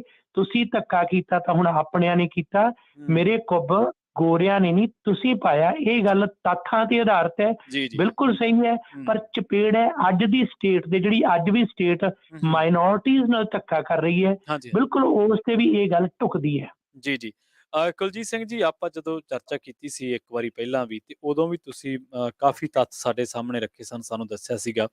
ਪਰ ਇੱਕ ਚੀਜ਼ ਮੈਂ ਦੁਬਾਰਾ ਫੇਰ ਕਹਿ ਲਓ, ਜਾਂ ਇੱਕ ਚੀਜ਼ ਮੈਂ ਹੋਰ ਨਿਖਾਰ ਕੇ ਪੁੱਛਣੀ ਚਾਹੁੰਦਾ ਕਿ ਜਿਸ ਤਰੀਕੇ ਨਾਲ ਉਦੋਂ ਲਾਲਾ ਹਰਦਿਆਲ ਦੇ ਬਾਰੇ ਆਪਾਂ ਚਰਚਾ ਕਰਕੇ ਹਟੇ ਸੀ, ਤੁਸੀਂ ਹੁਣ ਵੀ ਜ਼ਿਕਰ ਕੀਤਾ, ਤਾਂ ਇਹ ਫਿਰ ਤੁਹਾਨੂੰ ਲੱਗਦਾ ਹੈ ਕਿ ਜਿਸ ਤਰੀਕੇ ਜਿੰਨਾ ਤੁਸੀਂ ਸਮਝ ਸਕੇ ਹੋ ਗਦਰ ਮੂਵਮੈਂਟ ਨੂੰ, ਗਦਰ ਲਹਿਰ ਨੂੰ, ਔਰ ਇਤਿਹਾਸ ਹਰਦਮ ਤੁਹਾਡੇ ਕੋਲੇ ਸਾਰਾ ਕੁਛ ਹੈਗਾ, ਤੁਹਾਡੇ ਹੱਥਾਂ ਦੇ ਵਿੱਚ ਹੈ, ਤਾਂ ਉਦੋਂ ਫਿਰ ਕਿੰਨਾ ਕੁ ਧੱਕਾ ਲੱਗਿਆ, ਸੈਟਬੈਕ ਲੱਗਿਆ ਜਿਹੜੀ ਉਹ ਕਾਰਵਾਈ ਪਾ ਕੇ ਗਏ ਸਾਰੇ ਸੰਘਰਸ਼ ਦੇ ਉੱਤੇ? ਜਦੋਂ ਲਾਲਾ ਹਰਦਿਆਲ ਇੱਥੋਂ ਜਾਂਦੇ ਨੇ ਤੇ ਉਹਨਾਂ ਦਾ ਜਿਹੜਾ ਸਾਲਾ ਸੀਗਾ ਸਨਿਆਲ, ਜਿਹਨੂੰ ਇਹਨਾਂ ਨੇ ਸਕਾਲਰਸ਼ਿਪ ਤੇ ਇੱਥੇ ਸੱਦਿਆ ਸੀਗਾ, ਉਹਦੇ ਵਿੱਚ 4 ਸਟੂਡੈਂਟ ਇਹਨਾਂ ਨੇ ਇੰਡੀਆ ਤੋਂ ਸੱਦੇ ਸਨ। ਉਹਦਾ ਨੁਕਸਾਨ ਇਹ ਹੋਇਆ ਕਿ ਇਹਨਾਂ ਨੇ ਫਿਰ ਵੀ ਡਿਸਕ੍ਰਿਮੀਨੇਸ਼ਨ ਨਹੀਂ ਕੀਤਾ। ਬਾਬੇ ਦੂਰਦਰਸ਼ੀ ਸਨ ਜਿਹੜੇ, ਉਹ ਬਜ਼ੁਰਗ ਸਨ ਸਾਡੇ, ਉਹ ਉਹਨਾਂ 'ਚ ਟਰੂ ਲੀਡਰਸ਼ਿਪ ਸੀਗੀ, ਉਹਨਾਂ ਦੇ ਵਿੱਚ ਦੂਰਦਰਸ਼ੀ ਸੀ ਬਹੁਤ ਜ਼ਿਆਦਾ। ਸੋ ਇਹਨਾਂ ਨੇ ਉਦੋਂ ਵੀ ਉਹਨਾਂ ਨੂੰ ਚਾਹੁੰਦੇ ਕਿ ਇੱਥੇ ਵੀ ਖਤਮ ਕਰ ਸਕਦੇ ਸੀ, ਜਾਂ ਰਸਤੇ 'ਚ ਖਤਮ ਕਰ ਸਕਦੇ, ਕਰਵਾ ਸਕਦੇ ਸੀ, ਪਰ ਨਹੀਂ। ਇਹਨਾਂ ਨੇ, ਉਹਨਾਂ ਦਾ ਜਿਹੜਾ ਮਨੋਰਥ ਸੀ ਉਹ ਇਹ ਨਹੀਂ ਸੀ ਕਿਸੇ ਨੂੰ ਡਿਸਕ੍ਰਿਮੀਨੇਟ ਕਰਨਾ ਜਾਂ ਕਿਸੇ ਨੂੰ ਲਿਮੀਨੇਟ ਕਰਨਾ। ਪਰ ਉਸ ਦਾ ਖਮਿਆਜ਼ਾ ਜਿਹੜਾ ਸਾਨੂੰ ਅੱਗੇ ਜਾ ਕੇ ਭਰਨਾ ਪਿਆ, ਜਦੋਂ 1914 ਦੀ ਜਿਹੜੀ ਮੂਵਮੈਂਟ ਉੱਥੇ ਸੀਗੀ ਚੱਲੀ, ਜਿਹਦੇ ਵਿੱਚ ਬਾਅਦ 'ਚ ਲਾਹੌਰ ਕਨਸਪੀਰੇਸੀ ਦਾ ਕੇਸ ਪੈਂਦਾ, ਜਿਹਦੇ ਵਿੱਚ ਵੀਰ ਜੀ ਨੇ ਜ਼ਿਕਰ ਕੀਤਾ ਸਰਦਾਰ ਮੇਵਾ ਸਿੰਘ ਤੇ ਸਰਦਾਰ ਬਲਵੰਤ ਸਿੰਘ ਖੁਰਦਪੁਰ, ਜਿਨ੍ਹਾਂ ਨੂੰ ਫਾਂਸੀ ਹੋਈ ਹੈ ਉਹਨਾਂ ਦੇ ਵਿੱਚ। ਸੋ ਇਹ ਜਿਹੜਾ ਇਹ ਸਾਰੀ ਉਸੇ ਲੜੀ ਦਾ ਹੀ ਹਿੱਸਾ ਹੈ। ਇਹ ਕਿਉਂਕਿ ਸਟੇਟ ਦੇ ਨਾਲ ਗੱਲ ਕਰੋਗੇ, ਸਟੇਟ ਦੇ ਪੱਖ ਵਿੱਚ ਗੱਲ ਕਰੋਗੇ, ਤੇ ਸਟੇਟ ਦੇ ਨੂੰ ਤੁਸੀਂ ਖੁਫੀਆ ਜਿਹੜੀਆਂ ਤੁਸੀਂ ਪਿਛਲੇ 20-30 ਸਾਲ ਦੀਆਂ ਕਾਰਵਾਈਆਂ ਦਾ ਸਾਰਿਆਂ ਦੀ ਜਾਣਕਾਰੀ ਜਦੋਂ ਦਿੰਦੇ ਹੋ, ਤੇ ਇਹ ਸਾਰਾ ਕੁਝ ਜਿਹੜਾ ਆ ਇਹ ਉਹਦਾ ਕਰਕੇ ਹੀ ਹੋਇਆ। ਅਦਰਵਾਈਜ਼ ਤਾਂ ਇੰਡੀਆ ਜਿਹੜਾ ਆ, ਜਦੋਂ ਗਦਰੀ ਬਾਬਿਆਂ ਨੇ ਜੋ ਮੂਵਮੈਂਟ ਤਿਆਰ ਕੀਤੀ ਜਾਂ ਪਲੈਨਿੰਗ ਸੀ ਇਹਨਾਂ ਦੀ, ਉਸ ਹਿਸਾਬ ਦੇ ਨਾਲ ਤੇ ਆਜ਼ਾਦੀ ਹਿੰਦੁਸਤਾਨ ਨੂੰ ਜਿਹੜੀ ਆ 1914 ਵਿੱਚ ਮਿਲ ਜਾਣੀ ਚਾਹੀਦੀ ਸੀ, ਪਰ ਨਹੀਂ ਹੋਇਆ। ਫਿਰ ਜਿਹੜੀਆਂ ਅੱਜ ਦੀਆਂ ਸਟੇਟਾਂ ਤੇ ਸਰਕਾਰਾਂ ਦਾ ਜਿਹੜਾ ਹੈਗਾ ਆ, ਜਿਵੇਂ ਜਦੋਂ ਬਲਵੰਤ ਸਿੰਘ ਖੁਰਦਪੁਰ ਸ਼ਹੀਦ ਹੁੰਦੇ ਨੇ, ਉਹਨਾਂ ਦੀ ਧਰਮ ਪਤਨੀ ਜਿਹੜੀ ਆ ਲਾਹੌਰ ਉਹਨਾਂ ਨੂੰ ਮਿਲਣ ਜਾ ਰਹੀ ਹੈ। ਉਸ ਤੋਂ ਆਉਂਦਿਆਂ ਜਦੋਂ ਪਤਾ ਲੱਗਾ ਕਿ ਉਹਨਾਂ ਨੂੰ ਫਾਂਸੀ ਦੇ ਦਿੱਤੀ ਗਈ, ਤੇ ਉਹ ਜੇਲਰ ਨੇ ਉਹਨਾਂ ਦੇ ਕੁਛ ਜਿਹੜੇ ਸੀਗੇ ਨਿਸ਼ਾਨੀਆਂ, ਜਿਵੇਂ ਕੰਧਾ ਤੇ ਕੇਸ ਕੁਝ ਪੁਰਾਣੇ ਕੱਪੜੇ ਉਹਨਾਂ ਨੂੰ ਦੇ ਦਿੱਤੇ। ਜੀ ਵਾਪਸ ਆ ਕੇ ਉਹ ਸ਼ਰਧਾ ਰੱਖ ਕੇ ਦਰਬਾਰ ਸਾਹਿਬ ਮੱਥਾ ਟੇਕਣ ਆਉਂਦੀ ਹੈ ਵੀ ਮੈਂ ਚਲੋ ਪਤੀ ਤਾਂ ਸ਼ਹੀਦ ਹੋ ਗਿਆ, ਅਰਦਾਸ ਹੀ ਗੁਰੂ ਘਰ ਕਰ ਦੇਵਾਂ। ਤੇ ਜਦੋਂ ਆਉਂਦੀ ਇੱਥੇ ਤੇ ਸਟੇਟ ਦੀ ਜਿਹੜੀ ਨੀਤੀ ਆ ਉੱਥੇ ਇਹ ਹੋ ਰਿਹਾ ਵੀ ਦਰਬਾਰ ਸਾਹਿਬ ਦੇ ਵਿੱਚ ਅੰਗਰੇਜ਼ਾਂ ਦੀ ਚੜ੍ਹਦੀ ਕਲਾ ਦੀ ਅਰਦਾਸ ਹੋ ਰਹੀ ਸ਼ਾਮ ਦੇ ਵੇਲੇ, ਰਹਿਰਾਸ ਤੋਂ ਬਾਅਦ ਅਰਦਾਸ ਹੋ ਰਹੀ ਵੀ ਇਹਨਾਂ ਦਾ ਰਾਜ ਸਲਾਮਤ ਰਹੇ। ਤੇ ਉਹੀ ਵਰਤਾਰਾ ਜਿਹੜਾ ਅੱਜ ਸਟੇਟ ਦਾ ਉਹ ਹਿੰਦੁਸਤਾਨ ਦੇ ਵਿੱਚ ਚੱਲ ਰਿਹਾ। ਉਹਨਾਂ ਨੇ ਬਗਰਾੜੀ ਕਾਂਡ ਕੀਤਾ ਹੋਵੇ, ਉਹਨਾਂ ਨੇ ਬਾਈਬਲ ਕਾਂਡ ਕੀਤਾ ਹੋਵੇ, ਗੁਰੂ ਸਾਹਿਬ ਦੇ ਸਰੂਪ ਚਾਰੇ ਹੋਣ। ਜਿਹੜੀ ਗੱਲ ਵੀਰ ਜੀ ਨੇ ਕੀਤੀ ਕਿ ਕੈਨੇਡੀਅਨ ਪਾਰਲੀਮੈਂਟ ਦੇ ਵਿੱਚ ਪ੍ਰਾਈਮ ਮਿਨਿਸਟਰ ਨੇ ਮਾਫੀ ਮੰਗੀ। ਸਾਡੇ ਤੇ 84 ਦੇ ਦੰਗੇ ਹੋਏ, ਦੰਗੇ ਨਹੀਂ ਮੈਂ ਉਹਨਾਂ ਨੂੰ ਕਹਾਂਗਾ ਸਾਨੂੰ ਕਤਲੇਆਮ ਹੋਇਆ। ਸਾਡਾ 84 ਦਾ ਕਤਲੇਆਮ ਹੋਇਆ, ਸਾਡੇ ਦਰਬਾਰ ਸਾਹਿਬ ਨੂੰ ਢਾਇਆ। ਉੱਥੇ ਵੀ ਅੱਜ ਤੱਕ ਸਾਡੀ ਪਾਰਲੀਮੈਂਟ ਦਾ ਸਟੇਟ ਲੈਵਲ ਤੱਕ ਜਾਂ ਸੈਂਟਰ ਲੈਵਲ ਤੱਕ ਅੱਜ ਤੱਕ ਵੀ ਕਿਸੇ ਨੇ ਇਹ ਮਤਾ ਨਹੀਂ ਪਾਸ ਕੀਤਾ, ਨਾ ਮਾਫੀ ਮੰਗੀ ਹੈ ਕਿ ਜੋ ਕੁਝ ਹੋਇਆ ਇਹ ਇਨਸਾਨੀਅਤ ਦੇ ਨਾਂ ਤੇ ਬੜਾ ਸ਼ਰਮਨਾਇਕ ਆ। ਤੇ ਹਿੰਦੁਸਤਾਨ ਤੋਂ ਬਾਹਰ ਬੈਠੇ ਜਿਹੜੇ ਸਿੱਖ ਆ ਉਹ ਤੇ ਦੁਨੀਆ ਭਰ ਵਿੱਚ ਬੈਠੇ ਜਿਹੜੇ ਲੋਕ ਆ ਉਹਨਾਂ ਨੂੰ ਘੱਟੋ ਘੱਟ ਮੂੰਹ ਮਿਲਾਦੇ ਤੌਰ ਤੇ ਇਹ ਗੱਲ ਉਹਨਾਂ ਨੂੰ ਕਰ ਲੈਣੀ ਚਾਹੀਦੀ ਸੀ ਪਾਰਲੀਮੈਂਟ ਦੇ ਵਿੱਚ, ਪਰ ਨਹੀਂ ਕੀਤੀ ਕਿਉਂਕਿ ਅਸੀਂ ਮਿਨੋਰਟੀ ਕਮਿਊਨਿਟੀ ਚ ਆਉਂਦੇ ਹਾਂ। ਤੇ ਮਿਨੋਰਟੀ ਕਮਿਊਨਿਟੀ ਜਦੋਂ ਉੱਥੇ ਜਦੋਂ ਅੰਗਰੇਜ਼ ਜਾਣ ਤੋਂ ਜੀ ਜਦੋਂ ਅੰਗਰੇਜ਼ ਪੰਜਾਬ ਜਾਂ ਭਾਰਤ ਛੱਡਦੇ ਨੇ ਉਦੋਂ ਅਸੀਂ 70-72% ਸਾਂ। ਉਦੋਂ ਕੁਝ ਦਾਨਿਸ਼ਮੰਦ ਲੋਕਾਂ ਨੇ ਗੱਲ ਕਹੀ ਵੀ ਜੇ ਅੱਜ 70-72% ਸਾਡੀ ਆਬਾਦੀ ਇਸ ਖਿੱਤੇ ਵਿੱਚ ਹੈ, ਜੇ ਅੱਜ ਸਾਨੂੰ ਕੁਝ ਨਹੀਂ ਮਿਲਿਆ ਤੇ 20 ਸਾਲ ਬਾਅਦ ਸਾਡੀ 50% ਰਹਿ ਜਾਣੀ। ਅੱਜ ਅਸੀਂ 40 ਤੋਂ ਵੀ ਥੱਲੇ ਚੱਲ ਗਏ, ਅਸੀਂ ਆਸ ਕੀ ਕਰਦੇ। ਸੋ ਇਨਸਾਫ ਦੇ ਲਈ ਸਾਨੂੰ ਖੜੇ ਹੋਣਾ ਪਊਗਾ ਤੇ ਜਿਹੜੇ ਆਪਣੇ ਬਜ਼ੁਰਗਾਂ ਦੀਆਂ ਕੁਰਬਾਨੀਆਂ ਕੀਤੀਆਂ ਨੂੰ ਆਪਣੀ ਨਵੀਂ ਜਨਰੇਸ਼ਨ ਤੱਕ ਪਾਸ ਆਊਟ ਕਰਨਾ ਪਊਗਾ। ਉਹਨਾਂ ਦੇ ਜੋ ਫਿਲਾਸਫੀ ਸੀ ਧਰਮ ਪ੍ਰਤੀ, ਕੌਮ ਪ੍ਰਤੀ, ਸੋਸਾਇਟੀ ਪ੍ਰਤੀ। ਤੇ ਅੱਜ ਜੋ ਅਸੀਂ ਦੇਖਦੇ ਹਾਂ ਸਟਾਕਟਨ ਗੁਰਦੁਆਰਾ ਸਾਹਿਬ ਨੇ ਅੱਜ ਜੋ ਕੱਲ ਦੇ ਦਿਨ ਵੀ ਅਮਰਤਪਾਲ ਸਿੰਘ ਦੀ ਉੱਥੇ ਤਾਜਪੋਸ਼ੀ ਹੋਈ ਹੈ, ਦਸਤਾਰਬੰਦੀ ਹੋਈ, ਜਿਹੜੀ ਜਥੇਬੰਦਕ ਤੌਰ ਤੇ ਸਾਡੇ ਗੁਰੂ ਘਰ ਵੱਲੋਂ ਉਹਨਾਂ ਨੂੰ ਦਸਤਾਰ ਭੇਟ ਕੀਤੀ ਗਈ ਤੇ ਸ਼ੁਭ ਕਾਮਨਾਵਾਂ ਵੀ ਦਿੱਤੀਆਂ ਗਈਆਂ। ਨਾ ਮੈਂ ਜਿੱਥੇ ਇਹ ਜਿਹੜਾ ਕੱਲ ਵਾਲਾ ਸਮਾਗਮ ਸੈਟਰਡੇ ਵਾਲਾ ਸਮਾਗਮ ਹੈ ਉਹਦੇ ਵਿੱਚ ਮੈਂ ਆਪਣੇ ਜਿਹੜੇ ਸਾਡੇ ਸਪੀਕਰਸ ਨੇ, ਜਿਹੜੇ ਸਾਡੇ ਬੁਲਾਰੇ ਨੇ, ਮੈਂ ਉਹਨਾਂ ਬਾਰੇ ਇੱਕ ਵਾਰੀ ਫੇਰ ਦੱਸ ਦੇਵਾਂ ਤੁਹਾਡੇ ਮਾਧਿਅਮ ਰਾਹੀਂ ਕਿ ਡਾਕਟਰ ਗੁਰਵਿੰਦਰ ਸਿੰਘ ਧਾਲੀਵਾਲ ਜੋ ਕਿ ਗੋਲਡ ਮੈਡਲਿਸਟ ਨੇ ਗੁਰੂ ਨਾਨਕ ਦੇਵ ਯੂਨੀਵਰਸਿਟੀ ਦੇ ਵਿੱਚੋਂ ਪੰਜਾਬੀ ਦੇ ਵਿੱਚ। ਫਿਰ ਇਹ PhD ਇਹਨਾਂ ਨੇ ਪੰਜਾਬੀ ਮੀਡੀਆ ਤੇ 100 ਸਾਲ 1910 ਤੋਂ ਲੈ ਕੇ 2010 ਤੱਕ ਕੀਤੀ। ਫਿਰ ਲੈਕਚਰਰ ਰਹੇ ਨੇ ਤੇ ਇਹ ਵੀਰ ਜੀ chief editor international Punjabi tribune weekly newspaper Surrey ਦੇ ਨੇ ਤੇ ਇਹਨਾਂ ਨੇ ਕਾਫੀ ਸਾਰੀ ਇਹਨਾਂ ਨੂੰ ਸਾਹਿਤਕ ਅਵਾਰਡ ਵੀ ਮਿਲ ਚੁੱਕੇ ਨੇ ਤੇ TV host, radio host ਆਵਾਜ਼ੇ Punjab programme Canada ਤੋਂ ਵੀ ਕਰਦੇ ਨੇ ਤੇ ਗੁਰੂ ਨਾਨਕ ਦਰਸ਼ਨ ਕੋ-ਫਾਊਂਡਰ ਨੇ। ਸੋ ਇਹਨਾਂ ਨੇ ਪੰਜਾਬੀ ਦੀ ਬੁੱਕ 550 ਸਾਲ ਐਨਵਰਸਰੀ ਦੇ ਉੱਤੇ ਗੁਰੂ ਨਾਨਕ ਸਾਹਿਬ ਦੇ ਉੱਤੇ ਵੀ ਲਿਖੀ। ਸੋ ਇਹ ਸਾਡੇ ਕੋਲ ਬੜੇ ਪੜ੍ਹੇ ਲਿਖੇ ਵੀਰ ਨੇ। ਦੂਜੇ ਜਿਹੜੇ ਬੁਲਾਰੇ ਨੇ ਡਾਕਟਰ ਅਮਰਤ ਕੌਰ ਦਿਓਲ ਜਿਹੜੇ ਸਾਡੇ ਭੈਣ ਫ੍ਰਿਜ਼ਨੋ ਸਟੇਟ ਦੇ ਵਿੱਚ ਲੈਕਚਰਰ ਹੈ ਤੇ ਉਹ ਏਸ਼ੀਅਨ ਅਮਰੀਕਨ ਸਟੱਡੀ ਡਿਪਾਰਟਮੈਂਟ ਦੇ ਫ੍ਰਿਜ਼ਨੋ ਸਟੇਟ 'ਚ ਪੜ੍ਹਾਉਂਦੇ ਨੇ ਤੇ PhD UC ਮਰਸਰ ਤੋਂ ਉਹਨਾਂ ਨੇ ਕੀਤੀ ਹੈ ਜੀ। ਉਹਨਾਂ ਦਾ ਜਿਹੜੀ ਰਿਸਰਚ ਸੀਗੀ 6 in California and Netherlands, ਜਿਹੜਾ ਕਿ ਬਹੁਤ ਹੀ ਵਧੀਆ ਉਹਨਾਂ ਦਾ ਟੌਪਿਕ ਹੈ ਉਸ ਤੇ ਆ। ਤੇ ਸਾਡੇ ਯੰਗਸਟਰ ਨੇ ਤੇਜਪਾਲ ਬੈਣੀਪਾਲ ਸਾਹਿਬ ਉਹ ਹੈਗੇ ਨੇ ਜੀ ਮਾਸਟਰ ਨੇ ਰਿਲੀਜੀਅਸ ਸਟੱਡੀ ਤੇ PhD on Sikh studies in Riverside। ਤੇ ਸਾਡੇ ਚੌਥੇ ਪੈਨਲਿਸਟ ਜਿਹੜੇ ਪ੍ਰਿੰਸੀਪਲ ਸਵਰਨਜੀਤ ਸਿੰਘ ਨੇ ਉਹ ਜਿਹੜੇ ਸਿੱਖ ਸਕਾਲਰ ਨੇ। ਪ੍ਰਿੰਸੀਪਲ ਦੇ ਤੌਰ ਤੇ ਬਤੌਰ ਐਜ਼ ਪ੍ਰਿੰਸੀਪਲ ਉਹਨਾਂ ਨੇ ਕਾਫੀ ਸਮਾਂ ਧਾਰਮਿਕ ਵਿਦਿਅਕ ਵਿਦਿਆਲੇ ਜਿਹੜੇ ਖੋਲੇ ਨੇ। ਸੋ ਇਹ ਸਾਰੇ ਆ ਰਹੇ ਨੇ। ਮੈਂ ਸਮੇਂ ਦੀ ਘਾਟ ਹੋਣ ਕਰਕੇ ਟੌਪਿਕ ਤੁਹਾਡੇ ਨਾਲ ਸ਼ੇਅਰ ਕਰ ਰਿਹਾ। ਮੈਂ ਬੇਨਤੀ ਕਰਾਂਗਾ ਵੀ ਜਿੰਨੇ ਕਿ ਸਾਡੇ ਸਰੋਤੇ ਨੇ ਵੱਧ ਤੋਂ ਵੱਧ ਆਪਣੇ ਪਰਿਵਾਰਾਂ ਸਮੇਤ ਬੱਚਿਆਂ ਦੇ ਨਾਲ ਆਓ। ਜੇ ਉੱਥੇ ਤੁਹਾਨੂੰ ਕੋਈ ਕੁਐਸਚਨ ਹੈ ਅਸੀਂ ਇਸ ਗੱਲ ਦੀ ਮਾਫੀ ਮੰਗਦੇ ਹਾਂ ਕਿ ਅਸੀਂ ਕੋਈ ਬਹੁਤ ਵਧੀਆ ਮਟੀਰੀਅਲ ਨਹੀਂ ਪ੍ਰਿੰਟ ਕਰਾ ਸਕੇ ਕਿਉਂਕਿ ਇਹ ਸਾਡਾ ਸ਼ਾਰਟ ਨੋਟਿਸ ਦੇ ਸਾਰਾ ਕੁਝ ਹੋਇਆ। ਮੈਂ ਇੱਥੇ ਧੰਨਵਾਦੀ ਹਾਂ ਡਾਕਟਰ ਦਿਓਲ ਤੇ ਡਾਕਟਰ ਵੀਰ ਗੁਰਵਿੰਦਰ ਸਿੰਘ ਹੋਰਾਂ ਦਾ, ਜਿਨ੍ਹਾਂ ਨੇ ਧਾਲੀਵਾਲ ਸਾਹਿਬ ਨੇ ਸਾਨੂੰ ਬਹੁਤ ਇੱਕ ਵੀਕ ਪਹਿਲਾਂ ਮੇਰੀ ਇਹਨਾਂ ਨਾਲ ਗੱਲ ਹੋਈ, ਇਹਨਾਂ ਨੇ ਆਪਦੇ ਬਹੁਤ ਸਾਰੇ ਰੁਝੇਵੇਂ ਕੈਂਸਲ ਕਰਕੇ ਇਹਨਾਂ ਨੇ ਉਹ ਸਾਰੇ ਕੈਂਸਲ ਕਰਕੇ ਤੇ ਇਹਨਾਂ ਨੇ ਸਾਨੂੰ ਟਾਈਮ ਦਿੱਤਾ। ਇਹਦੇ ਲਈ ਸ਼ੁਕਰਗੁਜ਼ਾਰ ਹਾਂ ਇਹਨਾਂ ਦੇ। ਤੇ ਵੱਧ ਤੋਂ ਵੱਧ ਇੱਥੇ ਆਉਣ ਦੀ ਮੈਂ ਬੇਨਤੀ ਕਰਾਂ ਵੀ ਕਾਰ ਤੋਂ ਸਾਡਾ ਪ੍ਰੋਗਰਾਮ ਜਿਹੜਾ ਹੈ ਤੇ ਨਾਲ ਤੁਹਾਨੂੰ ਵੀ ਬੇਨਤੀ ਹੈ ਵੀ ਪਲੀਜ਼ ਇਹਨੂੰ ਜੇ ਤੁਸੀਂ ਕਵਰ ਕਰਨਾ ਹੈ ਆਪਣਾ ਵੀ ਸਾਡਾ ਪਲੀਜ਼ ਕਰਨਾ, ਜਿਵੇਂ ਪਹਿਲਾਂ ਬੇਨਤੀ ਕੀਤੀ। ਜੀ ਸੋ ਇੱਕ ਵਾਰ ਫਿਰ ਤੋਂ ਸਾਰੇ ਸਰੋਤਿਆਂ ਨੂੰ, ਸਾਰੀ ਸੰਗਤ ਨੂੰ ਜਾਣਕਾਰੀ ਦਿੰਦੇ ਚੱਲੀਏ ਕਿ ਜੀ ਗਦਰੀ ਬਾਬਿਆਂ ਦੀ ਯਾਦ ਦੇ ਵਿੱਚ ਸੈਮੀਨਾਰ ਹੋਣਾ 1 ਅਕਤੂਬਰ ਦਿਨ ਸ਼ਨੀਵਾਰ ਨੂੰ ਗੁਰਦੁਆਰਾ ਸਾਹਿਬ ਸਟਾਕਟਨ ਵਿਖੇ 4 ਵਜੇ ਤੋਂ ਲੈ ਕੇ 7 ਵਜੇ ਤੱਕ। ਡਾਕਟਰ ਗੁਰਵਿੰਦਰ ਸਿੰਘ ਜੀ ਤੇ ਡਾਕਟਰ ਅਮਰੀਕ ਸਿੰਘ ਜੀ ਇੱਥੇ ਮੁੱਖ ਬੁਲਾਰੇ ਹੋਣਗੇ। ਇਹ ਦੋਵੇਂ ਬੁਲਾਰੇ ਜਿਹੜੇ ਨੇ ਗਦਰੀ ਬਾਬਿਆਂ ਵੱਲੋਂ ਪੰਥਕ ਸੇਵਾਵਾਂ ਤੇ ਦੇਸ਼ ਲਈ ਕੀਤੀਆਂ ਕੁਰਬਾਨੀਆਂ ਦਾ ਇਤਿਹਾਸ ਹੈ ਜਿਹੜਾ ਉਹ ਤੁਹਾਡੇ ਨਾਲ ਸਾਂਝਾ ਜਿਹੜਾ ਉਹ ਜ਼ਰੂਰ ਕਰਨਗੇ। ਸੋ ਇੱਕ ਵਾਰ ਮੁੜ ਤੋਂ ਮੈਂ ਤਿੰਨਾਂ ਪੈਨਲਿਸਟਾਂ ਦਾ ਬਹੁਤ ਸ਼ੁਕਰਗੁਜ਼ਾਰ ਹਾਂ ਜਿਨ੍ਹਾਂ ਨੇ ਇਸ ਸ਼ਾਰਟ ਨੋਟਿਸ ਉੱਤੇ ਸਾਡੇ ਨਾਲ ਜਾਣਕਾਰੀਆਂ ਸਾਂਝੀਆਂ ਕੀਤੀਆਂ। ਕੁਲਜੀਤ ਸਿੰਘ ਜੀ ਤੁਹਾਡਾ ਬਹੁਤ ਬਹੁਤ ਧੰਨਵਾਦ ਜੀ। ਸਤਿ ਸ਼੍ਰੀ ਅਕਾਲ। ਥੈਂਕ ਯੂ ਜੀ। ਸਤਿ ਸ਼੍ਰੀ ਅਕਾਲ ਜੀ। ਡਾਕਟਰ ਗੁਰਵਿੰਦਰ ਸਿੰਘ ਜੀ ਤੁਹਾਡਾ ਵੀ ਬਹੁਤ ਬਹੁਤ ਧੰਨਵਾਦ ਜੀ। ਸਤਿ ਸ਼੍ਰੀ ਅਕਾਲ ਜੀ।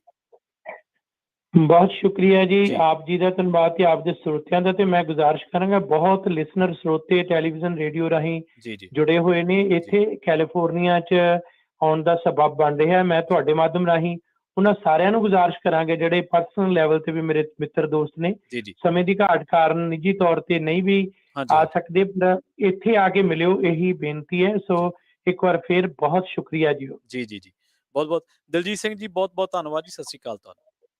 ਥੈਂਕ ਯੂ ਵੀਰ ਜੀ, ਮਿਹਰਬਾਨੀ ਬਹੁਤ ਜੀ। ਸੋ ਇਹ ਤਿੰਨ ਬੁਲਾਰਿਆਂ ਦੇ ਨਾਲ ਆਪਾਂ ਗੱਲਬਾਤ ਕੀਤੀ ਹੈ ਪ੍ਰੋਗਰਾਮ ਸਾਂਝੀ ਸਾਥ ਦੇ ਵਿੱਚ, ਜਿਹਦੇ ਵਿੱਚ ਕਾਫੀ ਗੱਲਾਂ ਬਾਬਾ ਸੋਹਣ ਸਿੰਘ ਭਕਨਾ ਜੀ ਤੋਂ ਲੈ ਕੇ ਤੇ ਅੱਜ ਤੋਂ ਤਕਰੀਬਨ 110 ਸਾਲ ਪੁਰਾਣੀਆਂ ਗੱਲਾਂ ਜਿਹੜੀਆਂ ਨੇ ਆਪਾਂ ਕੀਤੀਆਂ ਨੇ। ਹੋਰ ਵੇਰਵੇ, ਹੋਰ ਫੈਕਟ ਜਿਹੜੇ ਆ ਉਹ ਤੁਹਾਨੂੰ ਡਾਕਟਰ ਗੁਰਵਿੰਦਰ ਸਿੰਘ ਜੀ, ਡਾਕਟਰ ਅਮਰੀਕ ਸਿੰਘ ਜੀ ਤੇ ਨਾਲ ਤੇਜਪਾਲ ਸਿੰਘ ਜਿਹੜੇ ਸਿੱਖ ਸਕਾਲਰ ਨੇ ਉਹ ਤੁਹਾਨੂੰ ਜ਼ਰੂਰ ਦੱਸਣਗੇ। ਪਹੁੰਚੋ ਜ਼ਰੂਰ। ਸ਼ਨੀਵਾਰ ਦਿਨ ਹੈ, 1 ਅਕਤੂਬਰ ਤਰੀਕ ਹੈ, ਗੁਰਦੁਆਰਾ ਸਾਹਿਬ ਸਟਾਕਟਨ ਦੇ ਵਿੱਚ ਸ਼ਾਮ ਨੂੰ 4 ਵਜੇ ਤੋਂ ਲੈ ਕੇ 7 ਵਜੇ ਤੱਕ। ਕਾਫੀ ਗੱਲਾਂ ਪਤਾ ਲੱਗੀਆਂ ਖਾਲਸਾ ਦੀਵਾਨ ਸਿੰਘ ਸਭਾ ਲਹਿਰ ਦੇ ਬਾਰੇ, ਉਸ ਤੋਂ ਬਾਅਦ ਗਦਰ ਅਖਬਾਰ ਦੇ ਬਾਰੇ ਜਿਹੜੀ 1913 ਦੇ ਵਿੱਚ ਸ਼ੁਰੂ ਹੋਈ ਸੀ, ਉਸ ਤੋਂ ਬਾਅਦ ਬਜ ਘਾਟ ਜਿਹੜੀਆਂ ਗੋਲੀਆਂ ਚਲਾਈਆਂ, ਲਾਲਾ ਹਰਦਿਆਲ ਸਿੰਘ ਦਾ ਜੋ ਰੋਲ ਰਿਹਾ ਇਸ ਬਾਬਤ ਕੁਲਜੀਤ ਸਿੰਘ ਜੀ ਨੇ, ਡਾਕਟਰ ਗੁਰਵਿੰਦਰ ਸਿੰਘ ਜੀ ਨੇ ਤੇ ਦਲਜੀਤ ਸਿੰਘ ਜੀ ਨੇ ਜਾਣਕਾਰੀਆਂ ਜਿਹੜੀਆਂ ਸਾਡੇ ਨਾਲ ਸਾਂਝੀਆਂ ਕੀਤੀਆਂ ਨੇ। ਸੋ ਸਮਾਂ ਇਜਾਜ਼ਤ ਨਹੀਂ ਦਿੰਦਾ, ਪ੍ਰੋਗਰਾਮ ਸਾਂਝੀ ਸਾਥ ਨੂੰ ਆਪਾਂ ਇੱਥੇ ਸਮਾਪਤ ਕਰਾਂਗੇ। ਤੁਹਾਡਾ ਸਾਰਿਆਂ ਦਾ ਬਹੁਤ ਬਹੁਤ ਧੰਨਵਾਦ। ਜੁੜੇ ਰਹੋ ਪੰਜਾਬੀ ਰੇਡੀਓ USA ਦੇ ਨਾਲ। ਤੇ ਆਖਿਰ ਦੇ ਵਿੱਚ ਇੱਕ ਵਾਰ ਫਿਰ ਤੋਂ ਤੁਹਾਨੂੰ ਸਭ ਨੂੰ ਪਿਆਰ ਸਤਿਕਾਰ ਸਹਿਤ ਸਤਿ ਸ਼੍ਰੀ ਅਕਾਲ।